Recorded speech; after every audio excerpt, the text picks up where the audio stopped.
बच्चों, आज हम करते हैं कक्षा 10वीं मैथ्स चैप्टर नंबर 10 वृत्त। वृत्त चूड़ी के आकार का होता है या हम गोलाकार कहें वो होता है वृत्त। इसका जो केंद्र बिंदु होता है उसको केंद्र कहते हैं, जहाँ से इसको प्रकार की नोक रख के खींचा जाता है। केंद्र से परिधि तक की दूरी को हम त्रिज्या कहते हैं। इसके पास 3 रेखाएं होती हैं। देखो, ये हो गया हमारा वृत्त। इसके पास से ऐसे गुजरने वाली रेखा को हम कहेंगे अप्रतिच्छेदक रेखा। अप्रतिच्छेदी रेखा। और इसको स्पर्श करती हुई जाएगी, उस रेखा को बोलेंगे हम बेटा स्पर्श रेखा। उसको क्या बोलेंगे? स्पर्श रेखा। और उसको काटती हुई ऐसे बीच में से निकल के जाएगी या कहीं से भी 2 जगह से काटेगी तो उसको बोलेंगे हम छेदक रेखा। छेदक रेखा।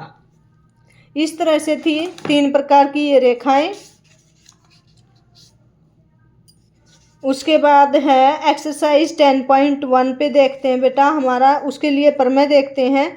वृत्त के किसी बिंदु पर स्पर्श रेखा स्पर्श बिंदु से जाने वाली त्रिज्या पर लंब होती है। यानी कि ये कह रहा है जो भी हमारी स्पर्श रेखा जाएगी उस स्पर्श रेखा पर केंद्र से आने वाली जो भी रेखा होगी वो लंब रेखा होगी, यानी कि वो 90 डिग्री का कोण बनाएगी। जैसे यहाँ एक चित्र दिया हुआ है, ओ केंद्र बिंदु है, पी स्पर्श बिंदु है, वाई और एक्स कोई भी रेखा है। तो ओ और पी जो बिंदु बना रही है यहाँ पे मीट कर रही हैं, वो 90 डिग्री पर मीट किया हुआ है, इन्होंने ये बताया है बेटा। इसी को लेकर हमने आगे क्वेश्चंस हल करने हैं। एक वृत्त की कितनी स्पर्श रेखाएं हो सकती हैं? ये है एक्सरसाइज 10.1 का पहला क्वेश्चन। एक वृत्त की कितनी स्पर्श रेखाएं हो सकती हैं? एक वृत्त की असंख्य स्पर्श रेखाएं हो सकती हैं। कितनी हो सकती है बेटा? अस्पर्श। क्योंकि जो परिधि होती है वो क्या होती है? बिंदुओं का युग्म।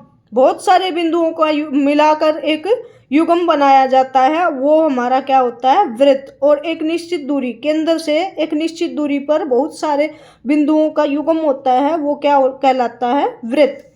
और वृत्त पर जितने भी बिंदु हैं यानी कि असंख्य बिंदु हैं, उनसे असंख्य रेखाएं ही खींची जा सकती हैं, स्पर्श रेखाएं। अब बात करते हैं हम क्वेश्चन नंबर 2 की। रिक्त स्थानों की पूर्ति कीजिए। किसी वृत्त की स्पर्श रेखा उसे खाली स्थान बिंदुओं पर प्रतिच्छेद करती है। तो इसका आंसर क्या बनेगा? 2 बिंदुओं पर। वृत्त को 2 बिंदुओं पर प्रतिच्छेद करने वाली रेखा को खाली स्थान कहते हैं। 2 पर तो क्या कहते हैं बेटा? अभी बताया था, प्रतिच्छेदी रेखा। क्या कहेंगे? प्रतिच्छेदी रेखा। एक वृत्त की खाली स्थान समानांतर स्पर्श रेखाएं हो सकती हैं। तो समानांतर कितनी होंगी? 2। वृत्त तथा उसकी स्पर्श रेखाओं के उभयनिष्ठ बिंदु को खाली स्थान कहते हैं। यहीं से उठाते हैं बेटा, क्या कहलाएंगे? स्पर्श बिंदु। क्या कहलाएंगे उस पॉइंट को? स्पर्श बिंदु। जैसे पी के बारे में पूछा इसने, को पी को हम क्या कहेंगे? स्पर्श बिंदु। इस तरह से थे ये 2 क्वेश्चन। बाकी अगले वीडियो में देखेंगे बेटा। Thank you, take care, bye bye.